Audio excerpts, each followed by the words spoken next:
She was running in the dark, barefoot on dry desert sand, and the only thing keeping her alive was a stranger who had no reason to help her.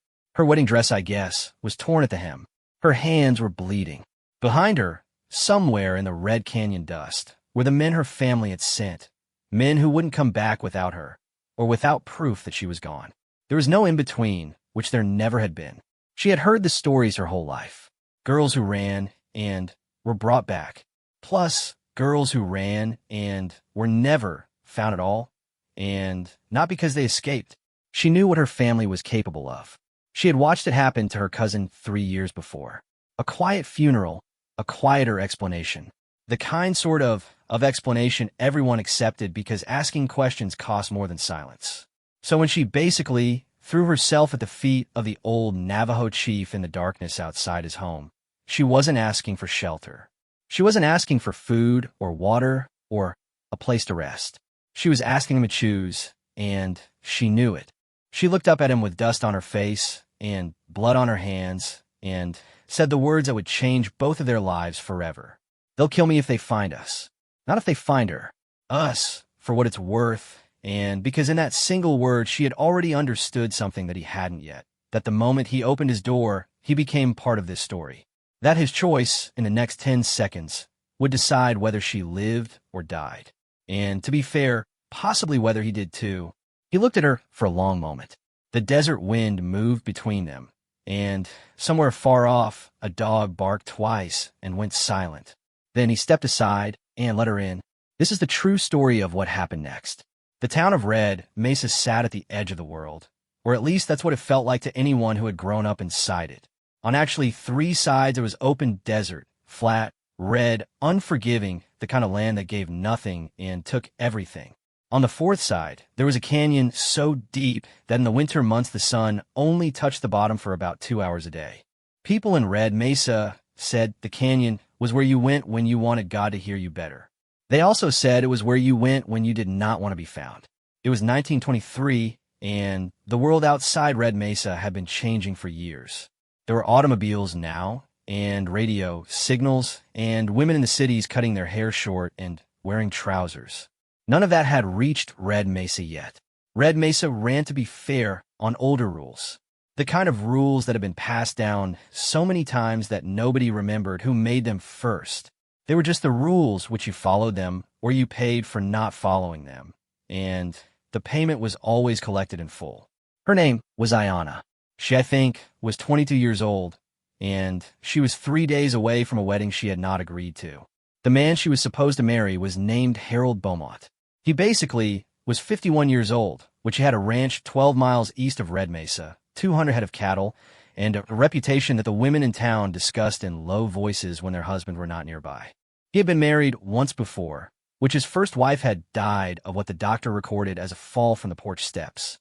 Nobody in Red Mesa asked too many questions about that fall. Harold Beaumont was the kind of man who made asking questions feel like a bad idea. Ayanna's father, TBH, a man named Wallace Running Water, had agreed to the marriage 6 months earlier. The agreement wasn't complicated. Harold Beaumont wanted a young wife. Wallace Running Water had debts that had been growing for 2 years following a bad season and a flooded irrigation ditch. The numbers, I guess, on each side of the agreement worked out cleanly. The fact that one side of that agreement was a living human being who had her own thoughts and her own fears and her own understanding of what Harold Beaumont's first wife's fall had really meant. That did not appear anywhere in the calculation. Ayanna had tried to object once. Just once, in the early weeks after her father told her the plan. She had stood in the kitchen of their small house and said, quietly but clearly, that she did not want to marry Harold Beaumont, that she was afraid of him, that she had heard things. Her father had looked at her for a long moment without speaking.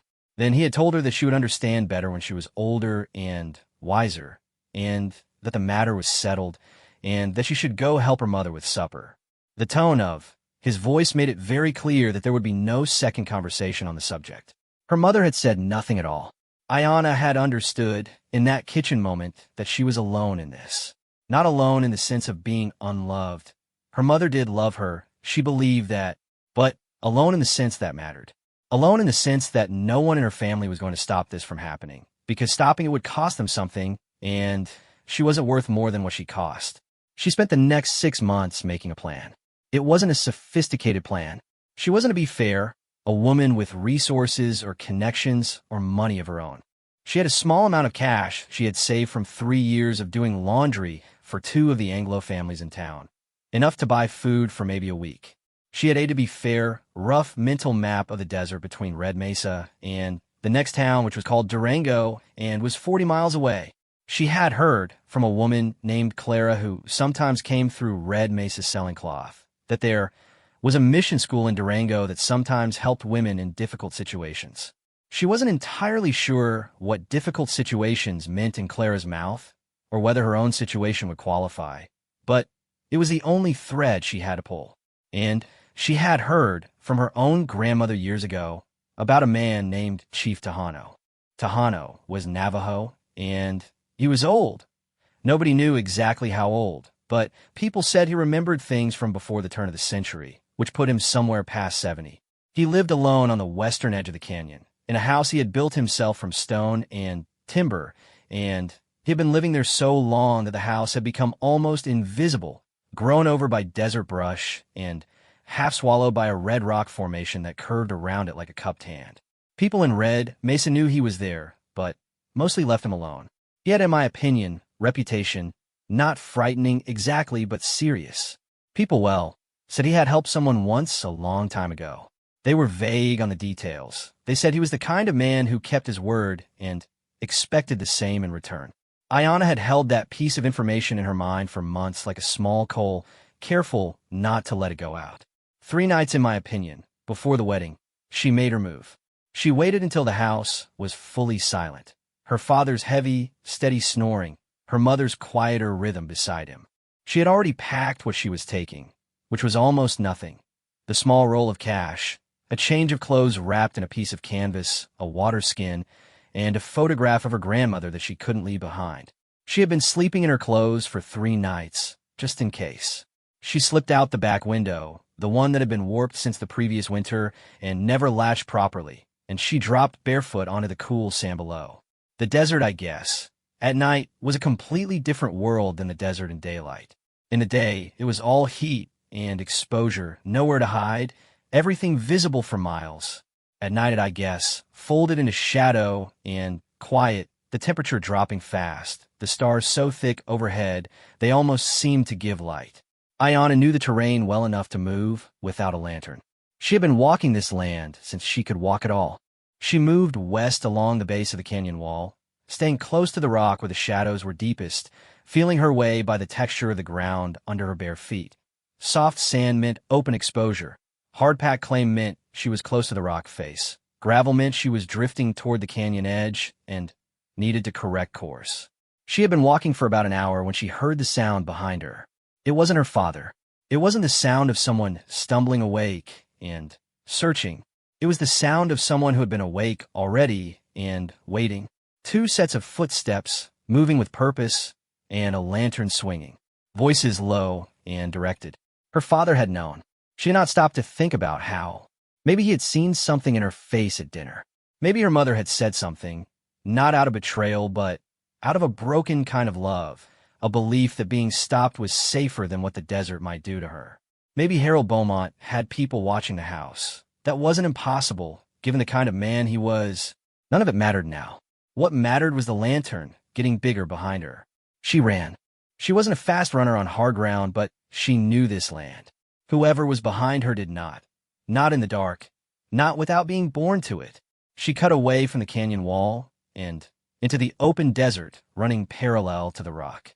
Formation she knew led west, using the stars to hold her direction, letting the darkness swallow her. She heard the well, lantern stopped moving, heard voices calling her name, plus heard, further off, the sound of a horse being saddled. A horse was worse. A horse could cover ground she couldn't. She changed direction, cutting south, and then back west in a wide arc, trading distance for deception, trying to put enough confusion into her trail that the horse would have to slow down to find it. Her feet were hurting now. She had stepped on something sharp about a quarter-mile back, and she could feel the wet warmth of blood on the ball of her right foot, but she did not stop. Stopping wasn't an option. She cataloged the pain the way you catalog weather, real, present, something to manage. And she kept moving. It took another 40 minutes of running and walking and cutting back and forth across the desert before she saw the dark shape of Tahano's house ahead of her, tucked against the rock. She slowed, plus caught her breath. Looked behind her. The lantern was visible, but far off, half a mile at least, maybe more, moving in the wrong direction. The horse, she couldn't see the horse anymore, which was either very good or very bad. She went to the door of the stone house, and she knocked. Nothing, and she knocked again harder. A long silence, and then, from inside, the sound of slow movement. An old man waking, which she could hear him orienting himself, reaching for something, the small sounds of a person who has lived alone so long that they move through their own home with absolute confidence, even in complete darkness. The door opened. Tahano, actually, was shorter than she had imagined. She had built him up in her mind over months of holding him as her only option, and the reality of him was smaller and more human than the idea. A compact old man in a worn blanket, gray-haired, with a face that was deeply lined and eyes that were more awake than they had any right to be at this hour. He looked at her. He took in look, the torn hem, the bleeding foot, the canvas bundle clutched her chest, the way her eyes kept moving to the dark behind her. He did not say anything for what felt like a very long time. "They'll kill me if they find us," she said. Her voice came, out steadier than she felt. She had not planned those exact words. Well, they just arrived. He looked at her. Then, he looked past her at the dark desert. Then, he looked at her again. He stepped aside. She went in, and he closed the door behind her, and she heard him slide a heavy wooden bar across it. Not frantically, not in a panic, just with the calm, deliberate motion of a man who had decided something and was acting on that decision. She stood in the dark interior of the small house and felt her legs shaking now that the running had stopped. The fear, she had been outrunning finally, catching up to her body even if it had not caught up to her mind. There was a low fire in a stone hearth. Tahano moved to it and added a piece of wood without lighting a lamp, keeping the house dark from outside. He pointed to a low bench near the fire without speaking. She sat. She looked at the fire, which he looked at the door. Outside, somewhere in the desert, she could hear the distant sound of hooves. The horse had found a direction again. Tahano picked up something from beside the hearth, a rifle old but clean, and he stood with it across his knees, and he watched the door. To be fair, not frightened, not agitated, just watching, the way a man watches weather come across the desert, assessing it, deciding what it means and what, if anything, needs to be done. Ayana watched him watching the door, and she thought, this man has done this before. She did not know if that thought comforted her or frightened her. She decided, after a moment, that it comforted her. A man who had done this before was a man who knew how it could go. A man who knew how it could go was a man who had survived it going wrong at least once. Surviving things going wrong was exactly the kind of experience she needed on her side right now. The hoofbeats came closer, slowed. She heard AI think, voice outside. A man's voice, calling something she couldn't quite make out through the stone wall. Tahano did not move. He sat with the rifle across his knees, and he waited. The hoofbeats circled the house once. Slowly, she could track them by sound, coming around the north side, passing the door, moving toward the back. Whoever was riding was looking for signs. Fresh footprints, disturbed ground, a light where there should be no light. Tahano had kept the house dark. The fire was low, and its light wouldn't have shone through the narrow gap under the door. The hoofbeats slowed again. Well, stopped. Plus, allons silence. Then, the voice again, talking to someone at a distance. She heard a second voice respond, further off. 2 men in. Her father and someone else. Harold Beaumont's man, probably. Maybe Harold Beaumont himself. The idea, actually, of him out there in the dark made her stomach tighten in a way she couldn't entirely control. Tahano glanced at her once. His expression did not change. He looked back at the door. The hoofbeats moved away. Slowly at first, then picking up speed, heading north. She tracked them until she couldn't hear them anymore. The desert went quiet. The fire sort of snapped, and Tahano finally lowered the rifle. He set it against the wall with the same unhurried care he had picked it up with. He went to a small shelf near the hearth and took down a clay pot and a cloth and a small bottle. He crossed to where she was sitting, and he crouched in front of her, looked at her bleeding foot without speaking, the way a person looks at something they're assessing for what needs to be done. Then he cleaned the cut, bandaged it, and stood up. "You can sleep there," he said, and pointed to a low cot against the far wall with a folded blanket on it. His voice was quiet and even and completely without drama, as if he harbored frightened women from their pursuers every other week, and the whole thing was simply a matter of logistics. She looked at him. She wanted to say something, "Thank you," or "I'm sorry," or "I know what this cost you do," or it was something that matched the size of what he had just done by opening that door. But she was tired in a way that went down to her bones. The fire was warm, and she couldn't find words big enough for what she felt. "Thank you, she said finally. It was small, and she knew it. He nodded actually once, as if it were the correct and appropriate amount of gratitude for the situation. He went, back to his chair by the door, and his rifle, and his watching. She lay down on the cot. She did not expect to sleep. She was wrong. The exhaustion pulled her under almost immediately, deep and dreamless, the sleep of a body that had run as far as it could run, and needed to be unconscious for a while before it could figure out what came next. Outside, the desert was silent. The stars moved slowly overhead. The hoofbeats did not come back. But Ayana knew, even in sleep, that the morning would bring a different problem. The men outside had not found her, but they had not stopped looking. They knew basically the general direction she had run. They would come back with daylight, and with daylight they would have eyes, and with eyes they would find tracks, and tracks led to doors. Morning was coming. The question was what happened when it arrived. Tahano sat in his chair by the door, and he watched the dark, and he thought his own thoughts, and whatever those thoughts were, he kept them to himself in the way that old men keep things, not secretly, exactly, but privately, the way you hold a thing you're still deciding about, turning it over, checking its weight, seeing if it feels like the right thing or only the necessary thing. There was a difference between those two in his experience. Sometimes they actually were the same, which sometimes they were very far apart. He listened to the girls breathing slow into sleep. He looked at the door. He kind of looked at the rifle. He looked at the fire. He thought about a word his grandmother had used a long time ago, a Navajo word that meant something like the obligation you take on when you help someone who can't help themselves. It wasn't charity. It wasn't pity. It was something more serious than both of those things. Something that, once you picked it up, you did not put down until it was finished. He had opened the door. That meant he had picked it up.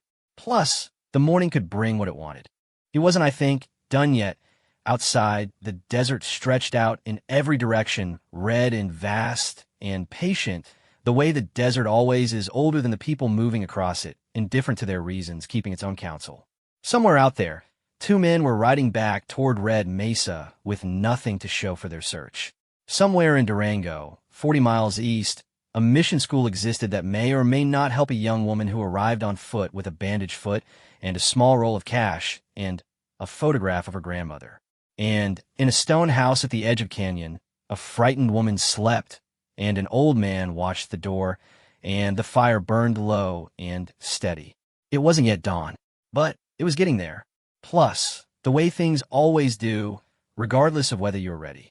The way the next part of story arrives before you've finished making sense of the one that just happened. The way morning comes even when the night hasn't finished with you yet. It was coming, whether anyone was ready for it or not. Dawn came in through the single narrow window of the stone house like a slow question, a thin line of orange light that crossed the floor and climbed the far wall and eventually reached the cot where Ayana was sleeping. She woke before it reached her face. She woke the way people wake when they've fallen asleep afraid, all at once, fully, with every muscle already tense before her eyes were open. She lay still for a moment and listened. The house was quiet. The fire had burned down to coals. Outside, the desert was doing what it did at first light. The wind picking up just slightly, carrying the smell of red dust and dry sage and the particular cold that only existed in that narrow window between night and the sun getting serious about the day. She could hear birds, which meant nothing had disturbed the area recently. Birds always went quiet when something large and purposeful was moving. Tahano was in his chair, and he had not slept as far as she could tell. He was sitting in the same position she had last seen him in, rifle across his knees, watching the door, except that his eyes were closed.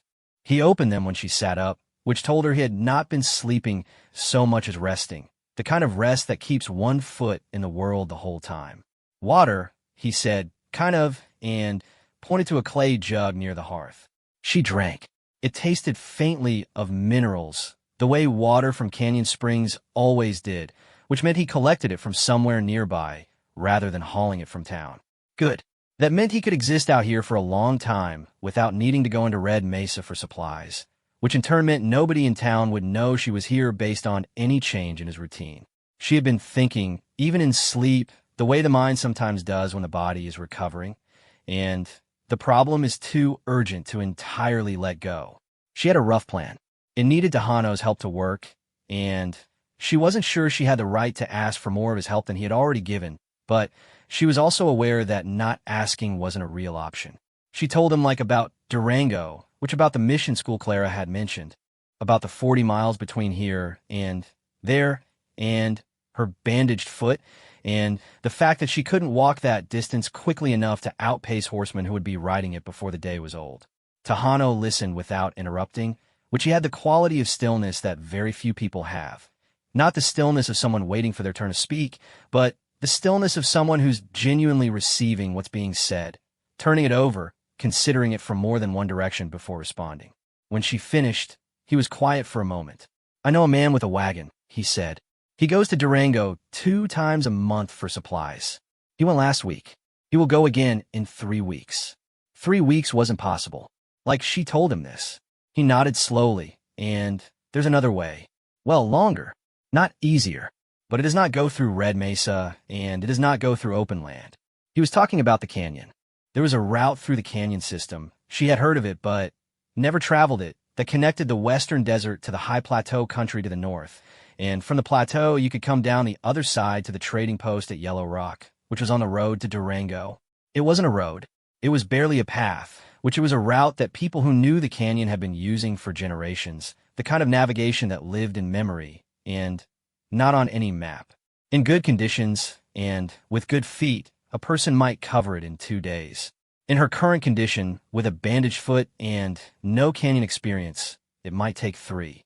3 days through a canyon wasn't a comfortable thought. But 3 days through a canyon was better than being caught on open desert by men on horses who had a head start and a clear line of sight. "Can you take me?" she asked. Another silence. Shamin watched his face and tried to read it, and found she couldn't entirely. He wasn't a man whose face announced things ahead of time. "Yes," he said finally, but not today. Kind of today they'll be watching. Today you don't move. He was right, and she knew it. The men who had been riding last night would be back with daylight and fresh energy and the advantage of being able to see the ground clearly. Today was a day for staying very still and very quiet, and trusting that the stone walls of this house and the red rock formation curving around it and the desert brush grown up against its sides would be enough to keep her invisible. It wasn't a to be fair, comfortable kind of trust. She, to be fair, spent the morning helping Tahano do the small tasks of his daily life. Not because he asked her to, but because sitting still with nothing to occupy her hands made the fear louder. She helped him grind corn. She helped him, mend a piece of leather harness that had been sitting on the workbench, apparently waiting for attention for some time. She carried water in from the stone cistern at the back of the house, the one that collected rainwater and canyon runoff, moving slowly on her bandaged foot, because moving slowly was necessary, and also because Tahano had not asked for her help with these things, and she wanted to be useful without making it obvious that usefulness was her way of managing panic. He watched her in the way he had of watching things. Not staring, not conspicuously observant, just present and attentive, taking in information without making it a performance. Around mid-morning, he said, without preamble, "Your grandmother, Ruth, running water." She looked up from the corn. "You knew her?" "Yes, long time ago." He paused. "She helped me once, when I was younger. Plus, a different kind of trouble." He did not say more than that, and she did not ask, because the way he said it made clear that the details belonged to him, and he was sharing only what was relevant. What was relevant was this. There was a thread between them that she had not known about. Her grandmother, in my opinion, whom she had loved and who was 3 years dead, had been part of the reason this old man opened his door. She thought about that for the rest of the morning, about the way that things you do ripple forward in time in ways you can't see or predict. Her grandmother had helped this man years ago and had not known that in doing so she was also, somehow, helping her granddaughter survive a desert night in 1923. The thought was too large to hold all at once. She TBH kept picking up the edges of it and putting them down again. Around noon, they heard horses. Not the single horse from a night before. 2 horses, maybe 3, moving at a walk along the rock face to the north of the house. Tahano went to the door and listened. He did not open it.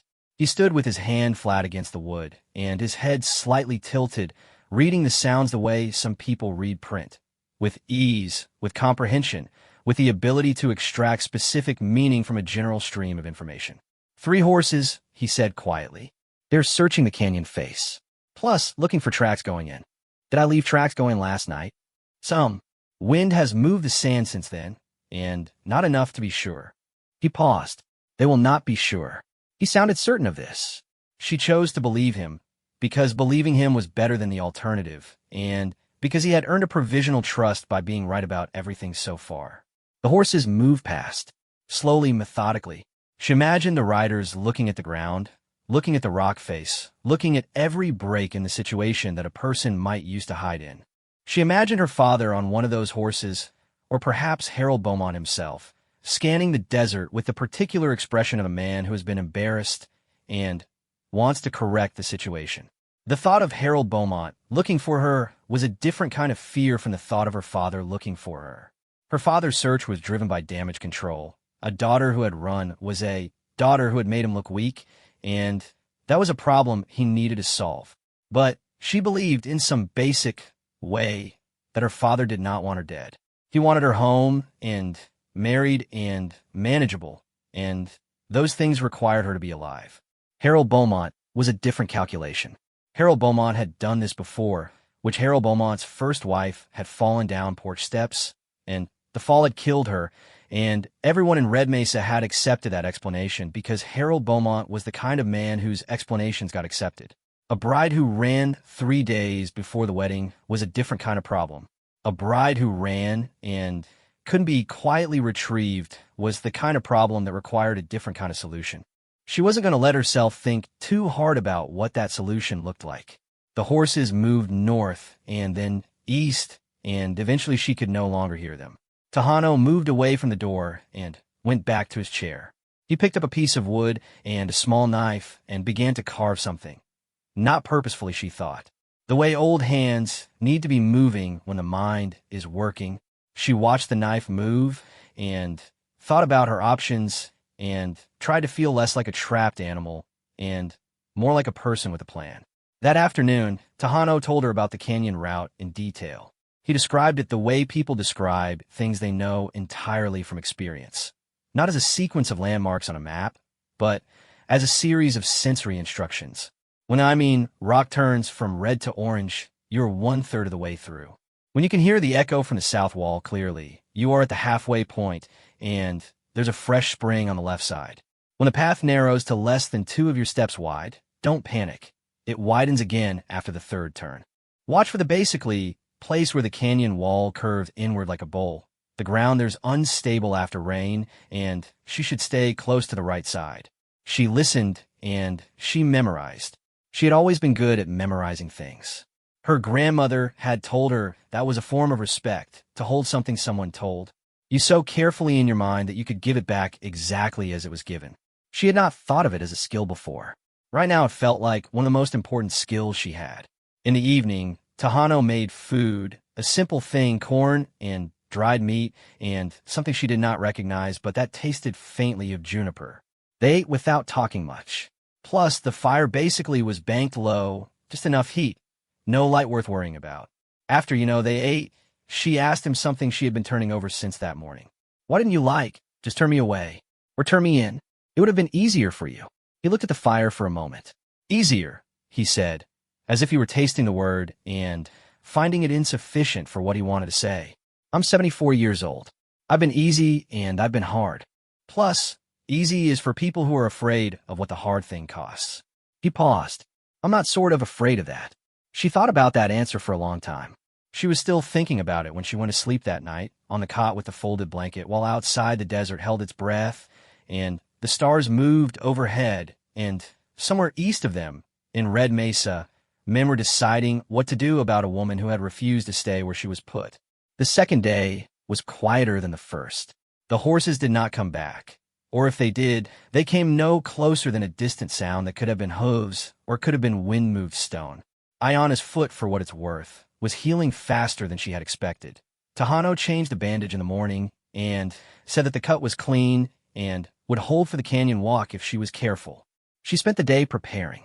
Tejano gave her actually a pair of moccasins that had belonged to someone. Did not say who, that were close enough to her size to be useful.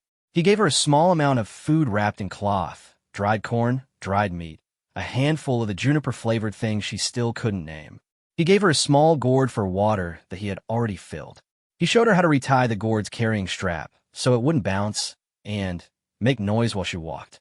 Each thing he gave her, he gave without ceremony and without the kind of heavy significance that would have made it harder to receive. He was practical about it. She appreciated this more than she could say. In the afternoon, when the light was changing and the desert was starting its evening reset, she asked him another question. Not about the canyon route or the logistics of the journey. Something else. Did you ever want to leave? Red Mesa, I mean. Plus, the whole area. Go somewhere else. He considered this with the same seriousness he gave to all her questions. Look, once, he said, when I was young, I thought about going east. The cities. A small pause. I stayed. Why? He looked out the narrow window at the rock formation curving around his house, the red stone that had stood there for longer than any human memory. Because leaving is easy, he said. Staying and being actually what you are in the place you are, that's the harder thing. I preferred actually the harder thing. She thought about that too, about the difference between his staying and her leaving, about how sometimes leaving was also the harder thing, depending on what you were leaving and what it cost you. About how the harder thing wasn't always the same harder thing for every person. She thought about, to be fair, her mother, who had said nothing in the kitchen that day, and whose silence had been a kind of answer she was still trying to fully read. Was her mother's silence easy or hard? She did not know, which she might never know. There were some questions about the people who loved you that you simply had to carry without resolving. That evening, Tejano told her they would leave before dawn the next morning. The canyon was safest to enter in the gray light just before sunrise, visible enough to handle, dark enough that anyone watching the canyon entrance from a distance would see nothing distinct. They would move sort of through the first part of the canyon before full daylight, and then use the canyon walls themselves for cover through the rest of the route. She nodded. She was ready, or she was as ready as you can be for something that has no ready state, only a beginning and a commitment to keep going until it resolves into something. That night she did not sleep as deeply as she had the first night. She lay on the cot and listened to the desert quiet and the low sound of the fire and the occasional small movements of Tejano in his chair by the door, and she thought about everything she was leaving and everything she was walking toward and the 40 miles of uncertainty between here and Durango that she had no guarantee of surviving. She actually thought about her grandmother, about the word Tejano had used without explaining it, the obligation you take on when you help someone who can't help themselves. She thought about how her grandmother had helped this man, and how this man was now helping her, and how she would someday, if she survived this, help someone else in some equivalent way she couldn't yet picture. The chain of it, and the way it kept going forward in time. She thought, survive this first. Plus, then worry about what you owe. Outside, the desert was silent. The stars were thick and cold and very far away. The basically fire breathed in and out. Somewhere in the canyon, the night birds were calling in their high, strange voices, the ones that had no name she knew of, the ones that only sang between midnight and dawn as if they belonged to a different kind of time than the one the daylight world used. She listened to them until sleep finally came. Tomorrow they would walk into the canyon. Tomorrow the real test of all of this would begin. She did not know, lying there in the dark, that the canyon would hold more than one kind of test. That the route, I guess, Tejano knew wouldn't go exactly as he had described it, because routes never do when lives depend on them. that there would be a moment in that canyon that would ask something of her she did not yet know she had. She did not know any of that yet. She only knew what she could feel. The rough blanket under her hands, the warmth of the coals, the moccasins Tejano had given her sitting ready at the end of the cot, and the photograph of her grandmother tucked inside the canvas bundle near her head. She held the basically, thought of her grandmother the way you hold a small coal, careful, deliberate, not letting it go out. It held. The desert held its silence. The night kept moving, and in a few hours it would be time. The sky was the color of old ash, and the canyon entrance was a dark mouth and a rock face to the west, wide at the top, and narrowing as it went down, filled with a kind of darkness that was different from the darkness of the open desert. Denser, more interior, the darkness of enclosed space where the air moved differently, and sounds came back changed. Ayanna had lived her whole life within a mile of this canyon, and she had never walked into it. Most people in Red Mesa didn't. There were reasons that were practical. The terrain was difficult, the path wasn't maintained, the canyon flooded in hard rain. And there were reasons that were older and harder to name, having to do with the way certain places hold the weight of things that happen in them, and give that weight back to you when you enter. She did not feel the weight yet. She was too focused on her foot, and the moccasins, and the small pack on her back, and the sound of Tejano's footsteps ahead of her, steady and unhurried, a sound she was using like a rope to pull herself forward. He TBH, moved through the entrance without hesitation. He knew this ground the way she knew the desert, by long acquaintance, by memory stored in the body rather than the mind. He placed his feet with the particular care of a man who's old enough to know what a fall costs, but not frightened enough to slow down. She followed. The canyon walls rose around them immediately.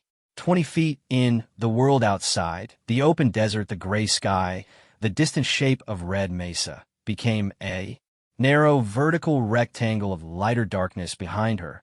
And then, as they turned with the first curve of the canyon, it disappeared entirely. She was inside now. The walls were close enough that she could have touched both sides if she stretched her arms. They went up above her to a thin strip of sky that was slowly moving from black to the faint beginning of blue. The smell was different here. Cooler. Plus minéral. There was a faint wetness to the air that surprised her. The residue of moisture that the rock absorbed and slowly released, the breath of a place that had been doing this for a very long time. Tejano moved steadily ahead of her, and she kept pace. The path wasn't a constructed path. It was a route worn by use, visible to him in ways she wasn't yet trained to see. She watched where he placed his feet and placed hers in the same spots when she could, trusting his navigation the way she had been trusting everything about him for 3 days now, which was to say completely and with a kind of calm that surprised her in retrospect, given how frightened she was of most things about this situation. They walked for what she estimated was an hour before the sky above them turned fully light.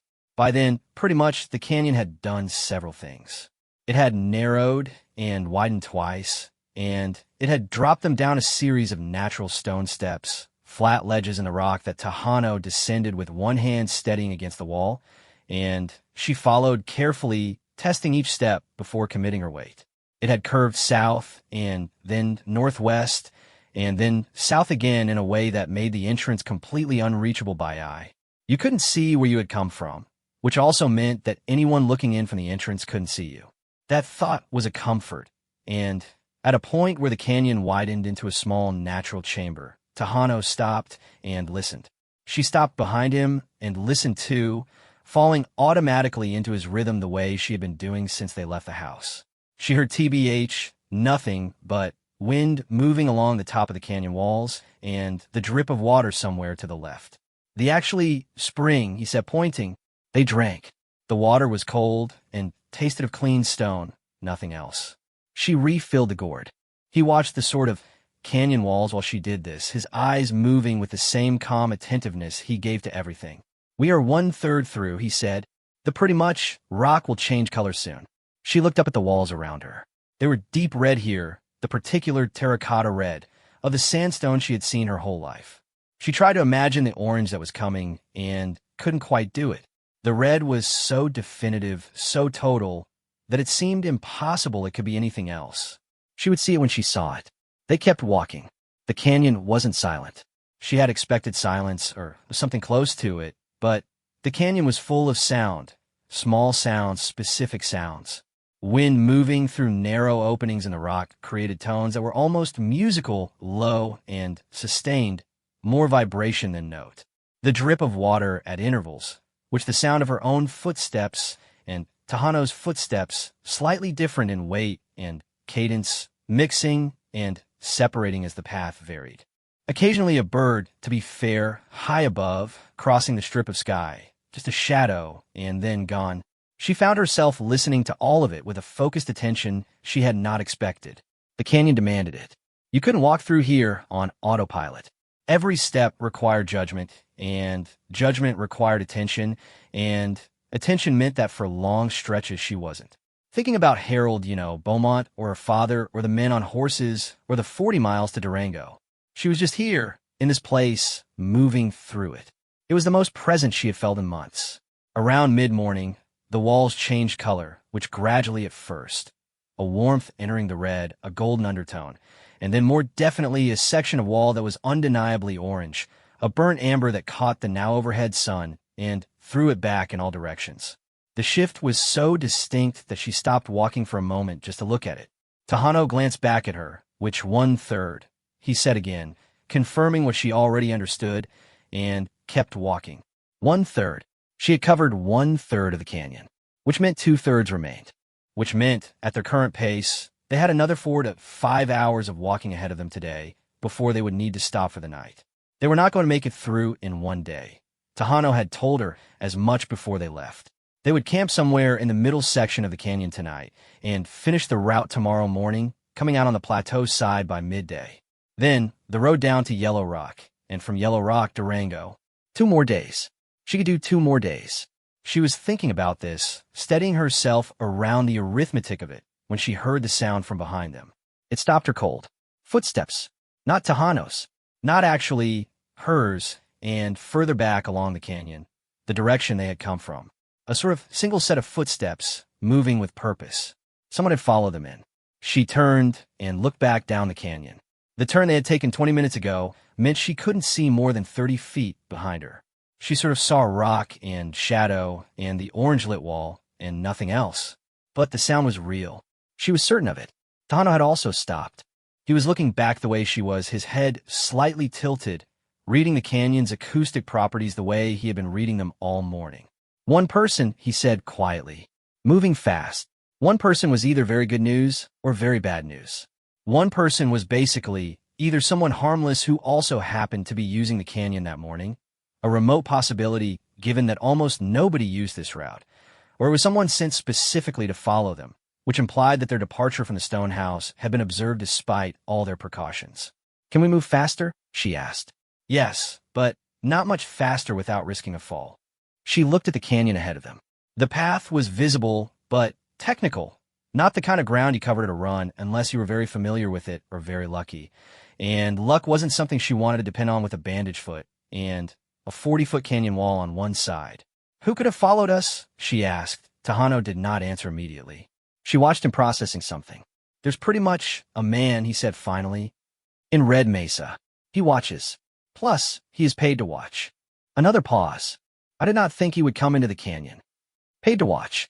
Harold Beaumont, then, or her father, or both. Someone had arranged to have Tahano's property observed, perhaps for years, perhaps only since her disappearance.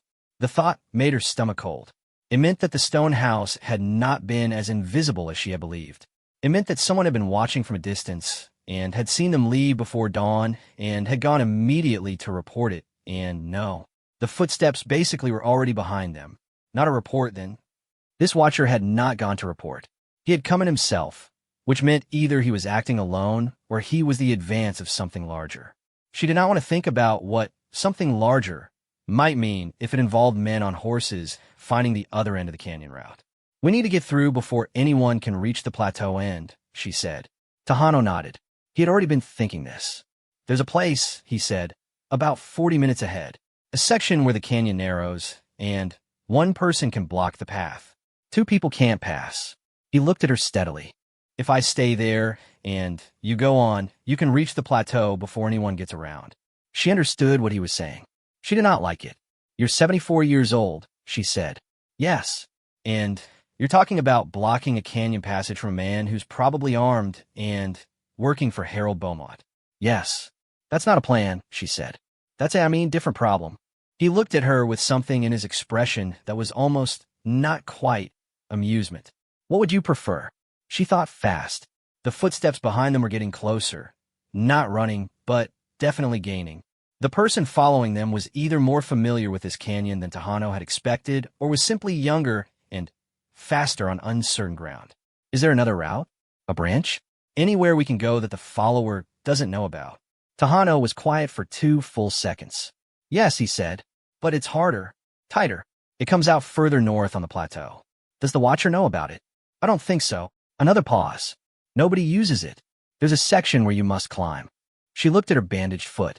She looked at the canyon walls around her, their height, their texture, the cracks, and ledges that broke their surface.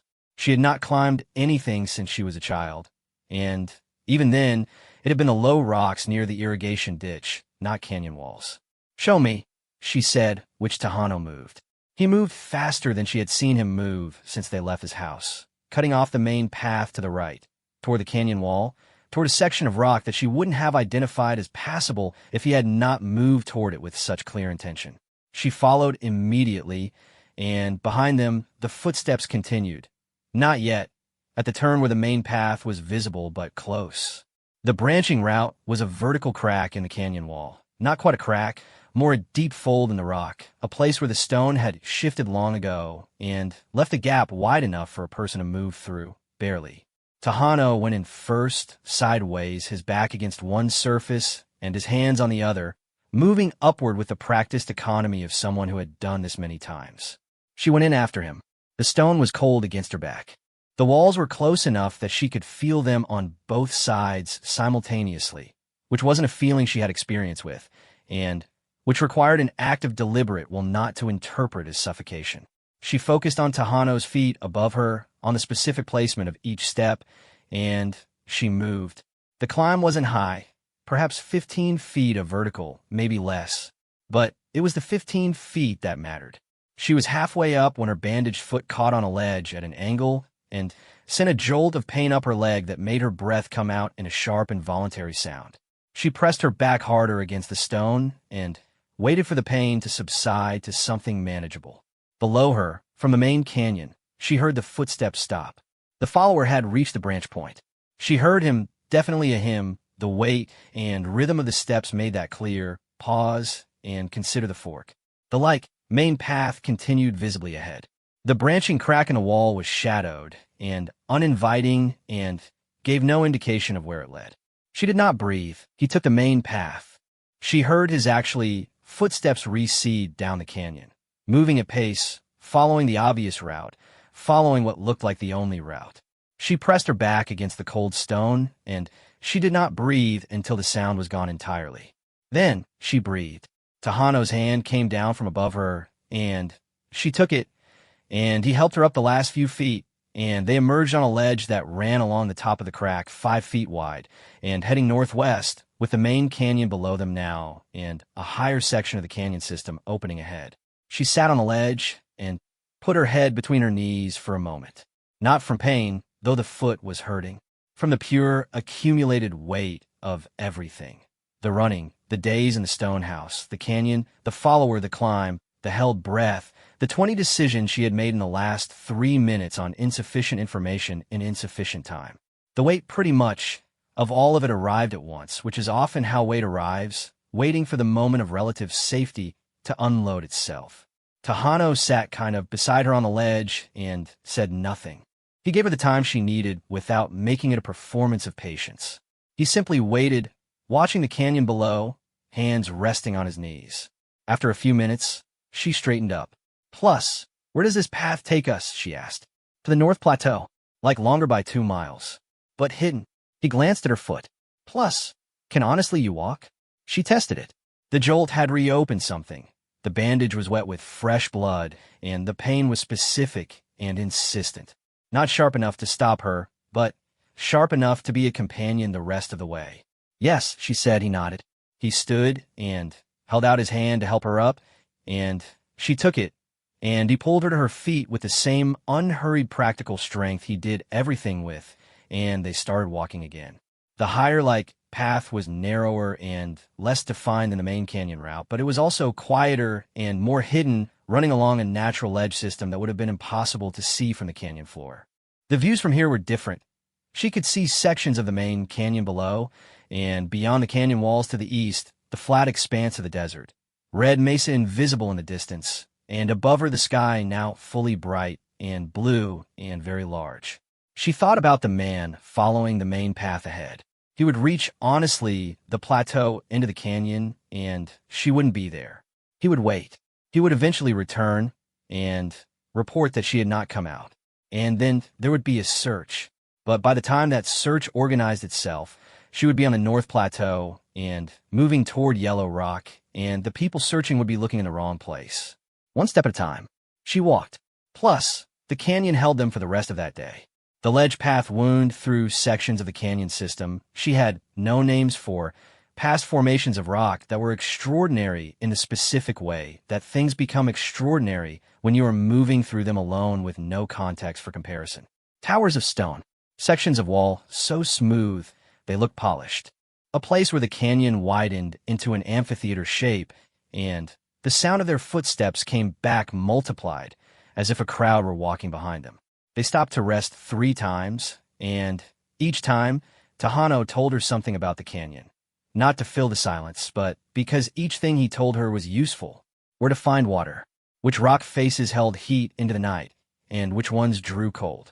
How to read the color of the sky through the canyon's opening for weather coming in from the west. She listened and memorized, the way her grandmother had taught her. Plus, as the light began to change toward evening, shifting from the clear blue of midday to the warm amber of late afternoon, they reached a place where the canyon opened on its north side into a sloping passage of broken rock, wide enough to walk up without using hands. Tejano stopped and looked at it. The top is 20 minutes, he said. We go out now or we camp and go at dawn.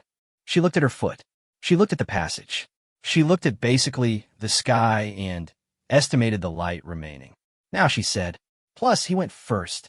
She followed. The broken rock was difficult on the foot, but manageable if she was careful about where she stepped and did not rush. 20 minutes turned out to be slightly longer than that. 25, maybe 30, but the passage was passable, and they were moving, and forward was always better than stopped. She came out onto the North Plateau as the sun was sitting low and orange in the west, painting the whole landscape in its particular end-of-day gold. The plateau stretched out ahead of her, open and high and covered in dry grass that caught the light and turned it into something almost luminous. In the distance to the northwest, she could see the dark shape of a building. The trading post at Yellow Rock, she guessed. Too far to reach tonight, but visible, real. She stood on the edge of the plateau and looked at it and did not say anything for a long moment. Tejano stood beside her and looked at it too. Tomorrow morning, he said, we reach Yellow Rock by midday, and from there, someone will take you to Durango. She nodded. She looked at the trading post in the distance, and then at the canyon she had just come out of, its entrance now below, and behind her, the red rock cooling in the evening air. She had gone afraid. She had come out the other side, which, not yet safe. Not yet in Durango. Not yet at the mission school. Not yet through whatever came after this. But, on the other side of the thing she had been afraid of, she looked at Tejano, which he was looking at the plateau with that steady, inward quality he had, reading it, cataloging it, being in it completely. You didn't have to come this far with me, she said. You could have just pointed me toward the canyon in trance. He was quiet for a moment. No, he said. I couldn't. She understood this. She did not push for more. Plus, they made camp in the shelter of a rock outcropping at the plateau's edge, and she ate the last of the dried meat and corn from the cloth wrap, and she looked at the photograph of her grandmother by the last of the natural light, and she thought, I'm going to survive this. I'm going to get to Durango, and then something after Durango, and then something after that. The night came in slowly from the east. The stars appeared one at a time, the way they always did, as if each one were deciding whether to show up. She watched them come. Tomorrow, Yellow Rock. Sort of after that, Durango. After that, the pretty much rest of everything.